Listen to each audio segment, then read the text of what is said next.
तुलसीदास जी महाराज से किसी ने पूछा कि हनुमान जी आपके गुरुदेव क्यों हैं, क्या इन्होंने राम जी से आपको मिलाया? तुलसीदास जी बोले कि राम जी तो मिल गए थे, फिर हनुमान जी ने क्या किया? कहा कि मिले हुए राम जी को हम पहचान नहीं पा रहे थे। मंदाकिनी तट राम घाट पर, मंदाकिनी गंगा के किनारे चित्रकूट में राम घाट पर श्री राम जी प्रकट हुए। मंदाकिनी तट राम घाट पर प्रगटे दशरथ नंदन, बोले मधुर वाणी में धनुधर, बाबा दे दो चंदन। श्री राम जी प्रकट हो गए। तुलसीदास जी के आंखों से आंसू बरस रहे थे भगवान की याद में, भगवान के विरह में। उन बरसते हुए प्रेमाश्रुओं से चंदन उतारा जा रहा था। भगवान प्रकट हो गए, बाबा चंदन दे दो। तुलसीदास जी तो वैसे ही परेशान थे। भगवान की ओर देखकर बोले, बच्चा हमें क्यों परेशान करते हो? घाट पर बहुत लोग हैं, किसी से ले लो, बहुत पंडे बैठे हैं, हम तो वैसे ही परेशान हैं। रोने लगे। भगवान ने मन में सोचा कि अभी कम रो रहे हैं, हम चले जाएंगे तो ज्यादा रोएंगे, पहचान नहीं पा रहे हैं। तो भगवान ने कहा, अच्छा बाबा चंदन दो चाहे मत दो, पर यह बताओ तुम रो क्यों रहे हो? कौन खो गया है तुम्हारा? तुलसीदास जी रोते हुए बोले, हमारे भगवान हमें नहीं मिल रहे, हमारे भगवान हमें नहीं मिल रहे। राम जी बोले, तब तो आपके भगवान बड़े कठोर हैं, आप इतना रोते हो तो भी भगवान आपको नहीं मिलते हैं। तुलसीदास जी रोने लगे और राम जी के मुख पर हाथ रखते हुए बोले, नहीं बच्चा ऐसा मत कहो, हमारे राम जी तो कृपालु हैं। श्री रामचंद्र कृपालु, भज मन हरन भव भय दारुणम। श्री रामचंद्र कृपालु, भज मन हरन भव भय दारुणम। श्री राम श्री राम श्री राम श्री राम श्री राम श्री राम। भगवान तो कृपालु हैं, हमारा ही दुर्भाग्य है कि भगवान नहीं मिल रहे हैं। अब बोलो, तुलसीदास जी को भगवान मिले हुए हैं कि नहीं मिले हैं? पर मुश्किलें होती हैं आसान बड़ी मुश्किल से, मुश्किलें होती हैं आसान बड़ी मुश्किल से। आदमी बनता है इंसान बड़ी मुश्किल से।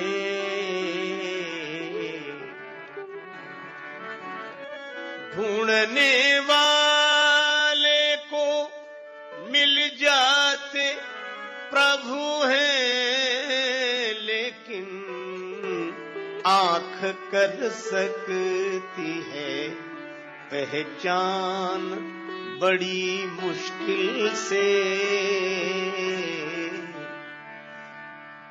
भगवान तो मिले हुए हैं पर फिर भी जान पहचान नहीं है। तो मिले हुए को बताया किसने? अचानक आवाज सुनाई पड़ी, श्री रघुवीर खड़े हैं सन्मुख, तुलसी तू क्यों रोता? सफल करो द्रग हनुमान जी बोले बनकर तोता। चित्रकूट के घाट पर भई संतन की भीड़, तुलसीदास चंदन घिसे तिलक देत रघुवीर। श्री हनुमान जी तोता बनकर आए। हनुमान जी भी सुखदेव हैं। श्री कृष्ण कथा के सुखदेव व्यास नंदन है, पर राम कथा के सुखदेव तो अंजनी नंदन है।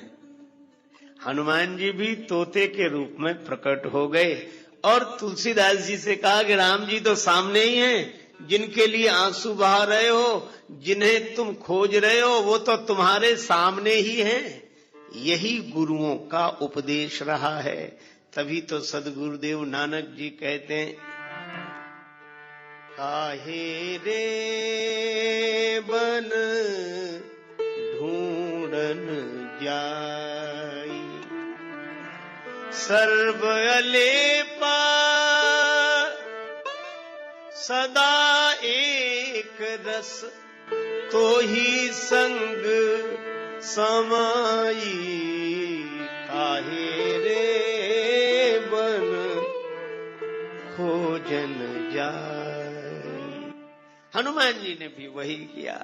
और आज जब श्री हनुमान चालीसा लिखने बैठे श्री तुलसीदास जी, तो याद आ गई कि भगवान तो मिले हुए थे, पर अगर हनुमान जी ने न बताया होता तो राम जी को देखकर भी मैं राम जी को नहीं देख पाता। और इसीलिए जब हनुमान जी ने बताया तो राम जी के चरणों में तुलसीदास जी गिर गए। लेकिन मन कबीरदास जी की तरह कह रहा था कि गुरु गोविंद दोऊ खड़े, काके लागू पाए, बलिहारी गुरुदेव की जिन गोविंद दिया मिलाए। तो जब जब श्री हनुमान जी का स्मरण तुलसीदास जी करते तो उन्हें यह घटना याद आई। तभी वे आरंभ करते हुए लिखने लगे, श्री गुरु चरण सरोज रज। तो हनुमान जी हैं गुरुदेव, उनके चरण है कमल, और चरण कमल की जो धूल है, रज है, वह गुरुदेव के चरण कमलों का पराग है। अच्छा, रज की आवश्यकता पड़ी क्यों? देखो, दूसरे को देखना हो तो आंख ठीक होनी चाहिए, पर अपने आप को देखना हो तो केवल आंख से काम नहीं चलता। आंख तो ठीक हो, पर दर्पण भी साफ सुथरा होना चाहिए।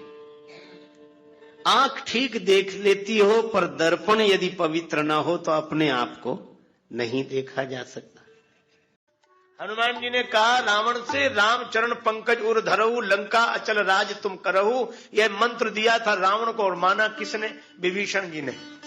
रावण ने क्यों नहीं माना? जब ये एक खोपड़ी वाले नहीं मानते तो वो तो 10 खोपड़ी वाला है, कैसे मान ले? खोपड़ी है, इसका नाम ही खोपड़ी, खो दिया इसीलिए तो पड़ी है। ये जब देखो तब हिलती रहती है, नहीं नहीं नहीं नहीं नहीं, और नहीं नहीं में चले जाते कई, नहीं नहीं करते। विभीषण जी ने माना। क्या माना? राम जी के चरणों को हृदय में रखो। लेकिन एक बात है, जब विभीषण जी से हनुमान जी पहली बार मिले तब विभीषण जी ने रोते हुए कहा, विभीषण जी बोले हमारी बड़ी खराब हालत है। हनुमान जी ने कहा कैसी? बोले हम तो ऐसे रहते हैं जैसे 32 दांतों के बीच में जीभ। बड़ा बढ़िया उदाहरण है। इसको समझने के लिए कोई किताब पढ़ने की जरूरत नहीं। भगवान ने दांत भी सबको दिए, जीभ भी सबको दिए, और जिनके अभी दांत नहीं है उनके कभी तो रहे ही होंगे। अच्छा देखो आप, कैसा विचित्र यह संबंध है। भोजन करने के बाद 2 दांतों के बीच में कोई तिनका फंसा रह जाए तो जीभ आराम से नहीं बैठती, वहीं जाएगी, बार बार कुरे देगी। न निकले तो फिर आएगी, फिर जाएगी, फिर जब तक निकल न जाए चैन से नहीं बैठेगी। जीभ से कोई पूछे कि तिनका तो दांत के बीच में फंसा है, तुम्हें क्या परेशानी है, तुम आराम से बैठो। पर संत का यही स्वभाव होता है, संत का यही स्वभाव। समस्या संसारी की होती, परेशान संत होते। कि शायद अब इसके साथ रहते हैं, चलो इसके साथ रहते हैं, चलो। यह जीभ का व्यवहार है दांतों के साथ। और दांतों का व्यवहार, भोजन करते समय धोखे से ऊपर और नीचे की दंत पंक्ति के बीच में जीभ आ जाए तो दांत लिहाज करेंगे कि यह हमारा इतना ख्याल रखती है, इसको न कुचलें। यही असंत का व्यवहार संत से। जो करे हित अनहित ताहू सो, जो भला करे उसी का बुरा, उसी को कुचलते। अच्छा, जीभ कितने बार कुचली होगी, लेकिन आज तक इसने दांतों का तिनका निकालना बंद किया। न दांत बदलते हैं अपना स्वभाव, न जीभ। ये संसार ऐसे ही, न संत अपना स्वभाव बदल पाते हैं, न असंत अपना स्वभाव बदल पाते। विभीषण जी बोले यह हमारी दशा है, हम इन राक्षसों का भला करते हैं, ये हमको कुचलते हैं। हनुमान जी बोले तो विभीषण बोले हम तो बड़े विचारे हो गए हैं इनकी वजह से। हनुमान जी बोले विचारे मत बनो, विचार करो। क्या विचार करने का, यह बताओ मुंह में पहले जीभ आई कि दांत? विभीषण जी बोले जीभ आई। दांत? बोले दांत तो बाद में आए। अच्छा, तो अंत तक किसका भरोसा है, जीभ का कि दांतों का? जीभ का। दांतों का कोई ठिकाना नहीं, कब चले जाए भरोसा नहीं रहा, क्योंकि बचपन में एक बार आए थे और चले गए थे, दोबारा आए तो दोबारा का भी क्या भरोसा, कब चले जाएं। हनुमान जी बोले जीभ पहले है और बाद में रहेगी, दांत तो बीच में आए और बीच में चले जाएंगे, इनका क्या ठिकाना, इनसे क्या डरना। आदि ये सोचो कि मूल में हम हैं और बाद में भी हमें, ये तो बीच में आने वाले, बीच में जाने वाले। विभीषण जी बोले लेकिन जीभ एक है, दांत 32 है, अकेली जीभ दांतों का क्या बिगाड़ सकती, इनकी संख्या ज्यादा है। हनुमान जी बोले जीभ तो दांतों का ऐसा बिगाड़ सकती कि कोई नहीं बिगाड़ सकता। कैसे? बोले जीभ जब ज्यादा परेशान हो जाए तो डॉक्टर के पास जाकर बोलती, जीभ ही तो बोलती है कि डॉक्टर साहब ये दांत तो बहुत परेशान कर रहे हैं। बोलो अगर जीभ डॉक्टर से शिकायत कर दे तो ये दांत विरोध कर सकते हैं कि नहीं साहब हम 32 हैं, हमारी सुनो। बने रहे 32, जीभ की सुनेगा डॉक्टर, उठाएगा औजार और एक एक करके सब दांतों को निकाल कर बाहर करेगा। हनुमान जी बोले विभीषण जी तुम जीभ की तरह हो, ये लंका में रहने वाले राक्षस दांतों की तरह हैं, चिंता मत करो, कुछ दिन बाद डॉक्टर साहब आने वाले हैं। राम जी भवरोग मिटाने वाले डॉक्टर, और उनके साथ कई सहयोगी रहेंगे, शिविर लगेगा यहीं समुद्र किनारे, चले चलना और एक बार कह देना कि दांत परेशान कर रहे हैं जीभ की तरह, फिर अगर एक भी बच जाए तो हमें बताना। विभीषण जी ने कहा ये बात ठीक है, यही तुम्हारो मंत्र विभीषण माना। अच्छा, मुंह में अगर एक भी दांत न रहे तो राज्य किसका, जीभ का। फिर चाहे जहां घूमे कौन रोकने वाला है, कोई दांत ही नहीं। ये लंकेश्वर भय सब जग जाना, बात लग गई हनुमान जी की। पर एक बात है, रामचरण पंकज धरो मंत्र तो यह था, पर विभीषण जी माने कब। संत की बात सुन लेना अलग बात है, संत की बात मान लेना अलग बात है। यही बात है। देखो हनुमान जी कब माने, विभीषण जी कब माने। हनुमान जी ने फूट डालकर विभीषण की कुटिया बचा दी, पूरी लंका जला दी। विभीषण सलाह देने गए और रावण ने लात का प्रहार किया, असकय कीन चरण प्रहारा, अब बात याद आई। संत की बात सुनकर रख लो। और मानते कब हैं लोग, जब अपनों की लात लगती है तो संत की बात याद आती है कि वे ठीक कह रहे थे। बहुत लोग ऐसे हैं जिन्हें संत की बात लग गई है पर घर वालों की लात नहीं लगी है, और कई लोग हैं जिन्हें लात रोज लगती है पर उन्हें संत की बात नहीं लगती। ये जगत बड़ा दुखदाई, सुख की आस तजो मेरे भाई, सुख की आस तजो मेरे भाई।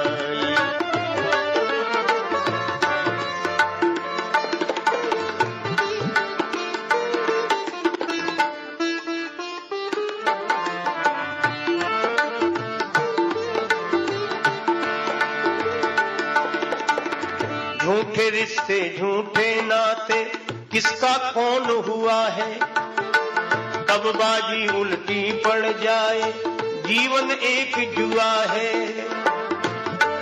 परछाई भी होती पराई, परछाई भी होती पराई। आस तजो मेरे भाई, सुख की आस तजो मेरे भाई।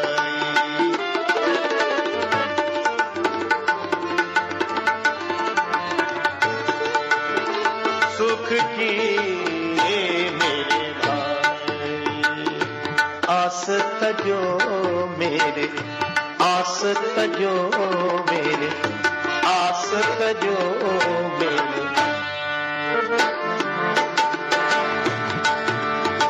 जग किसे सुख की आशा तज कर, जग से सुख की आशा तज कर, राम भरोसे रह ले। मन को मनमोहन का बनाकर, राजस मुख से कह ले। श्री राम शरण सुखदाई, जग से सुख की तजो मेरे भाई, सुख की आस तजो मेरे भाई।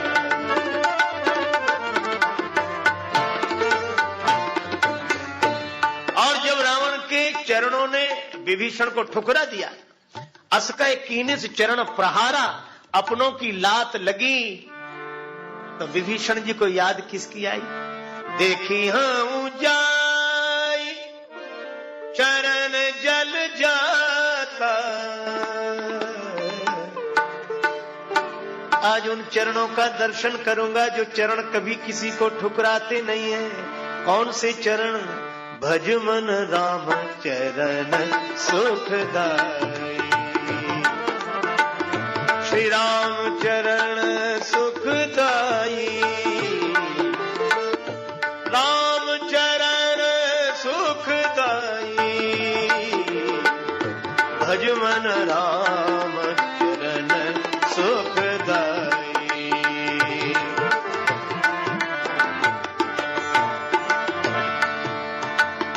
रिपु को अनुज विभीषण निशिचर,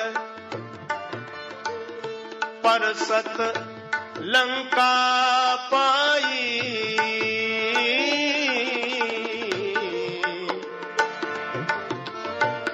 तुलसी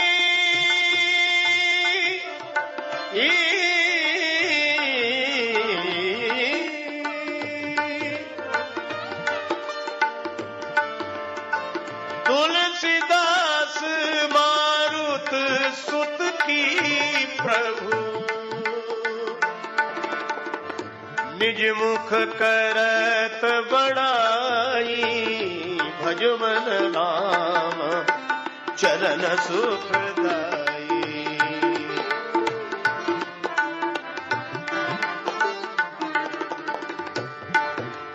राम चरण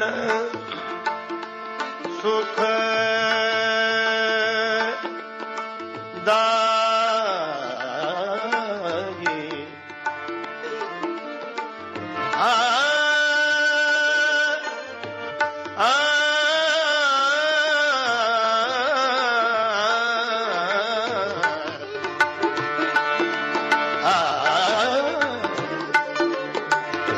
राम चरण सुखदाई, भज मन राम चरण सुखदाई, चरण सुखदाई, चरण सुखदाई। तुम्हारो मंत्र विभीषण माना। विभीषण जी राम जी के चरणों का चिंतन कर रहे हैं। अच्छा देखो एक बात है, ये मंत्र हनुमान जी ने दिया रावण को और सुन लिया, विभीषण जी ने मान लिया। हम लोगों को कामकाज से फुर्सत नहीं, हनुमान जी को रामकाज से फुर्सत नहीं। रामकाज, अच्छा रामकाज कैसे करते हैं हनुमान जी? देखो समुद्र किनारे सभी बंदर इकट्ठे हुए, समस्या थी कि 100 योजन समुद्र का जो उल्लंघन करे वही सीता जी तक पहुंच सकता है, क्योंकि संपाति ने बता दिया है अशोक वाटिका में सीता माता अशोक वृक्ष के नीचे बैठी हैं। अब 100 योजन समुद्र पार करे कौन? नमस्ते दोस्तों, तरुण मंथन में आपका स्वागत है। इस YouTube चैनल पर हम सद्गुरु के शिक्षाप्रद संदेशों को अनमोल ज्ञान के साथ साझा करते हैं। इस सफर में हमारे साथ जुड़ने के लिए जरूर सब्सक्राइब करें और हमारे वीडियो को लाइक और शेयर करें। धन्यवाद। और गोस्वामी जी कहते हैं, अपने अपने बल का सबने वर्णन किया, निज निज बल सब काहू भाखा। पर समुद्र पार जाने में संशय रहा मन में।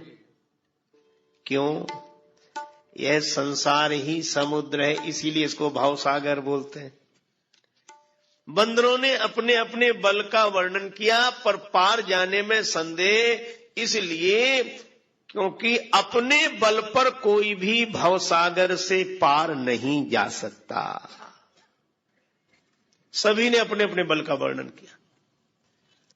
उदाहरण ऐसे समझ लो कि जैसे बंदर जा सकते थे 1 योजन, पर बंदरों ने सोचा ज्यादा से ज्यादा बताओ, कोई प्रतियोगिता तो हो नहीं रही यहां, बस समुद्र पार न हो इतना कम बताओ। एक बंदर बोला हम 10 योजन जा सकते हैं। दूसरे बंदर ने सोचा ये जा सकते तो हम भी जा सकते हैं। पर इन सब में बूढ़े हैं जामवंत जी। बूढ़े बड़े चतुर होते हैं, जिंदगी भर का अनुभव होता है। जामवंत जी बोले जब बताना ही है तो 10 योजन काहे को बताते, 90 योजन बताओ, बस 10 योजन कम कर दो, उसमें क्या है। जामवंत जी बोले मैं 90 योजन जा सकता हूं। अब तब तक एक वीर को जोश आ गया। अंगद जी बोले मैं पार चला जाऊंगा। अंगद कहा ही जाऊं मैं पारा, मैं पार चला जाऊं। सभी ने कहा जय हो राम जी की जय हो, जय हो। काम बन गया, अंगद जी पार जा रहे हैं। अंगद जी बोले पूरी बात तो सुनो। क्या? बोले पार तो चला जाऊंगा, पर लौटकर आने में संशय, पता नहीं लौटे कि न लौटे। ऐसे को भेजने से क्या फायदा? ऐसे को भेजने से ही क्या फायदा? वे कहते हैं कि पता नहीं लौटे कि न लौटे। देखो, कुछ बंदर हैं जिनको जाने में संशय है, पार जाई कर संशय राखा। और अंगद जी ऐसे जिन्हें आने में संशय है। कहा कि हम जा सकते, हम जानने में संशय हमें। अंगद जी बोले हमें लौटकर आने में संशय। इसका अर्थ क्या हुआ कि कोई भी समर्थ नहीं हुआ अपने बल का वर्णन करके समुद्र पार जाने और आने में। पर यहां एक अजीब घटना घटी। सभी ने अपने अपने बल का वर्णन किया, पर हनुमान जी नहीं बोले। क्यों नहीं बोले? हनुमान जी से किसी ने कहा कि आप क्यों नहीं बोलते? हनुमान जी बोले जिसके पास अपना बल हो सो बोले, हमारे पास हमारा बल है ही नहीं।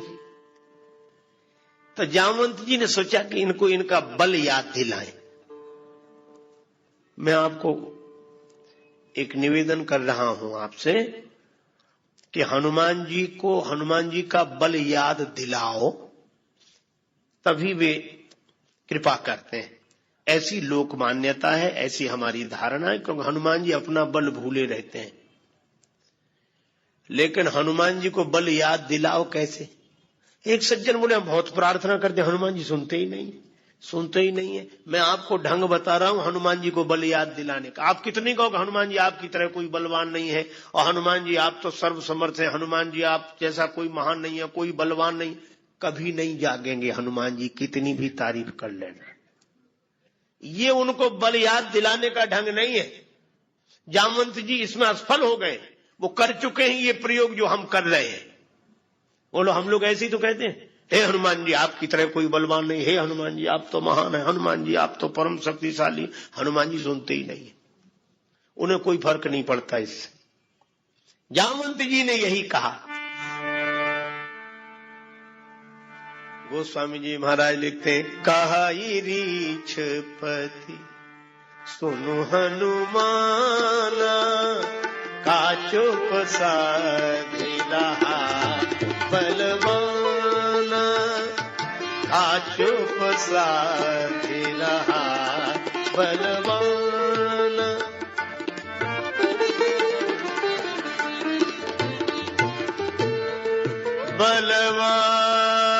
बलवान दे चुप साधे रहा बलवान का चुप साधे रहा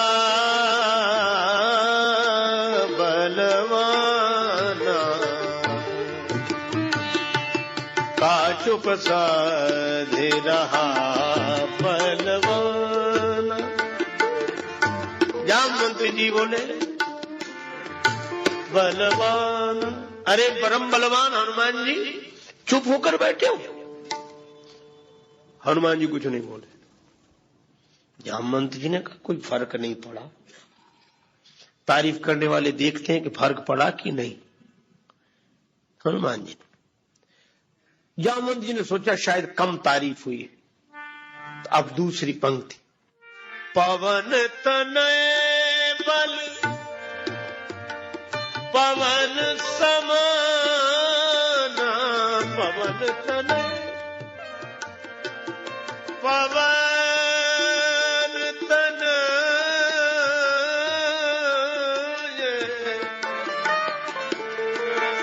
पवन तनय बल पवन समाना, बुद्धि विवेक विज्ञान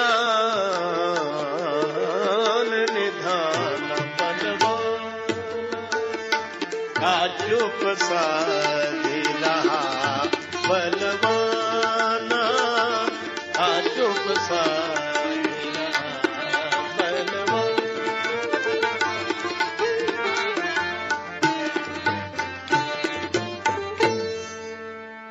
जामवंत जी बोले हनुमान जी तुम बलवान होकर चुपचाप बैठे हो।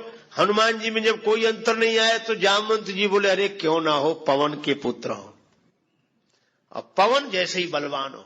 तुम बुद्धि के विवेक के विज्ञान के भंडार हो। पवन तनय बल पवन समाना, बुद्धि विवेक विज्ञान निधाना।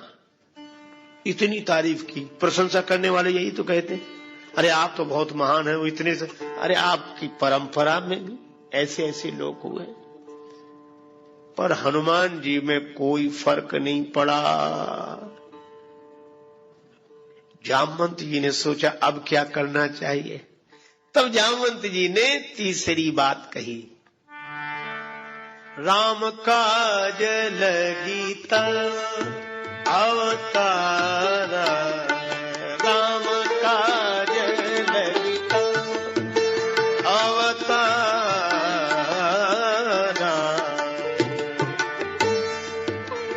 तब अवतारा राम काज लगी तब।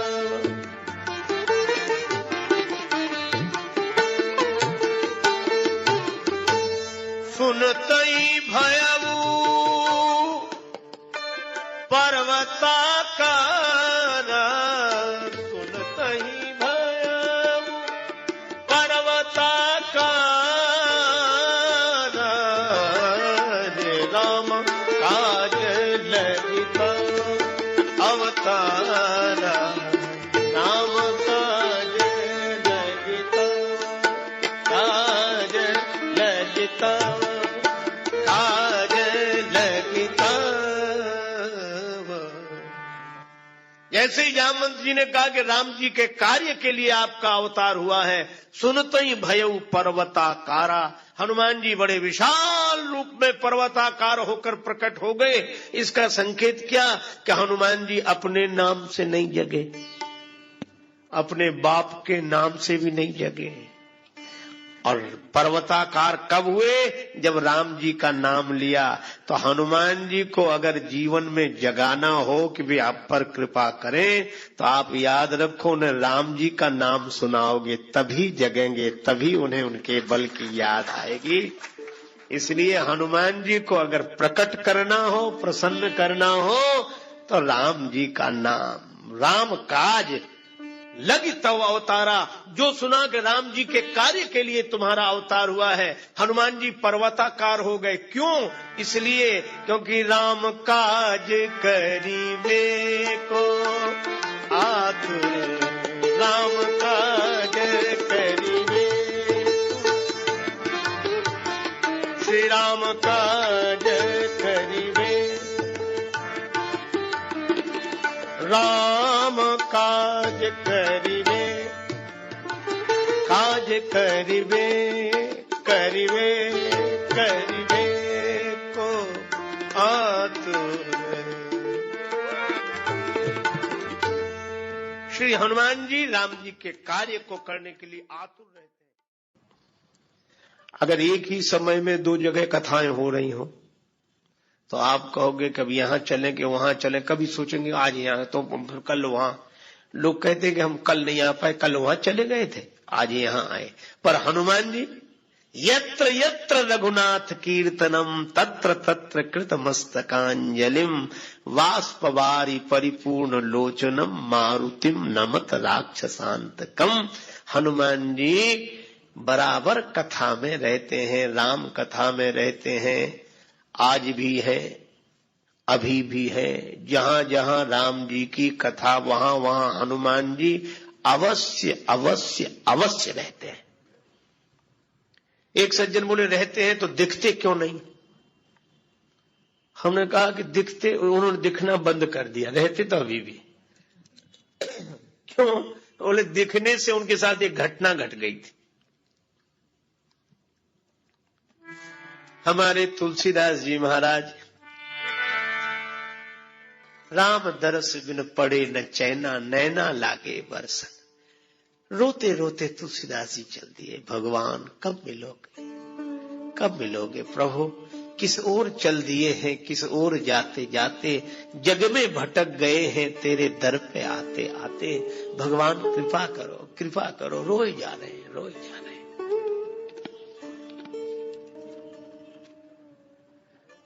एक दिन इसी भावावेश में निकले, कमंडल में थोड़ा सा जल था, तुम्बे का पात्र कमंडल, वही गए एक वृक्ष में डाल दिया शेष जल। उस वृक्ष में कोई प्रेत रहता था, उसको वह जल मिल गया। प्रेत बड़ा प्रसन्न हुआ। प्रेत ने कहा कि तुमने हमारी प्यास बुझाई है, भगवान तुम्हारी प्यास बुझाए। तुमने हमारी प्यास बुझाई है, भगवान तुम्हारी प्यास बुझाए। तुलसीदास जी बोले मुझे तो केवल भगवान के दर्शन की प्यास है। क्या तुम भगवान से मिला सकते हो? वरदान मांगने के लिए कह रहे हो तो प्रेत, तुम क्या हमें भगवान से मिला सकते हो? प्रेत ने कहा कि भगवान से तो नहीं मिला सकते हैं, पर भगवान से मिलाने वाले से मिला सकते हो। बोले मिला तो नहीं सकते, उनके तो नाम से ही हम भाग जाते हैं। भूत पिशाच निकट नहीं आवे, महावीर जब नाम सुनावे। लेकिन पता बता सकते हैं।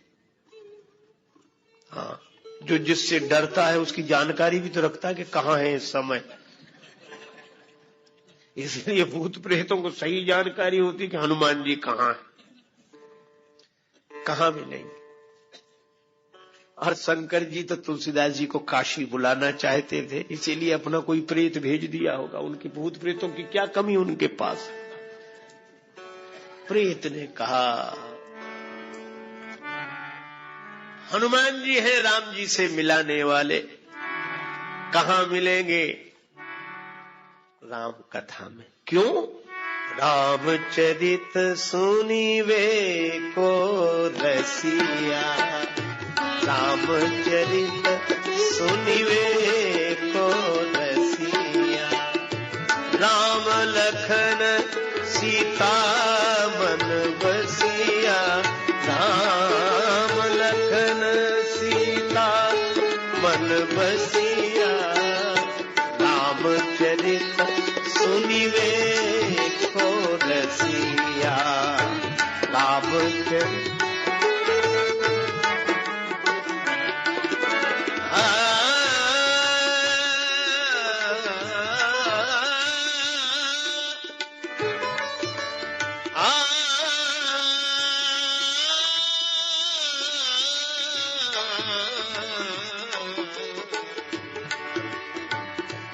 रामचरित सुनिवे को रसिया, राम लखन सीता मन बसिया। हनुमान जी कहाँ मिलेंगे? प्रभु चरित्र सुनिवे को रसिया, रामचरित्र सुनने के रसिक हैं, कथा में मिलेंगे। लेकिन एक बात है, तुलसीदास जी ने पूछा कि हम कैसे जानेंगे? अनेक श्रोता है, हनुमान जी अपने असली रूप में तो आते नहीं होंगे, किसी न किसी वेश में छिपकर आते होंगे, तो हम कैसे पहचानेंगे कि यही हनुमान जी? प्रयत्न का एक ही पहचान है, गंगा जी किनारे काशी में जहां राम कथा होती है, स्थान बताया, वहां हनुमान जी श्रोताओं में आते हैं। पहचान क्या?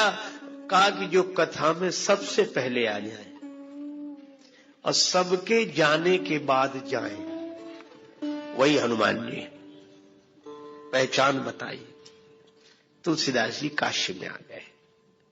हनुमान जी सबसे पहले आते हैं और सबसे बाद में जाते है। तो कंचन वर्ण विराज सुवेशा, स्वर्ण शैलाभ देह में, लेकिन अपनी काया कोढ़ी की बनाकर आते, कोढ़ी के वेश में, टाट फट्टी लपेटे एक तरफ बैठे।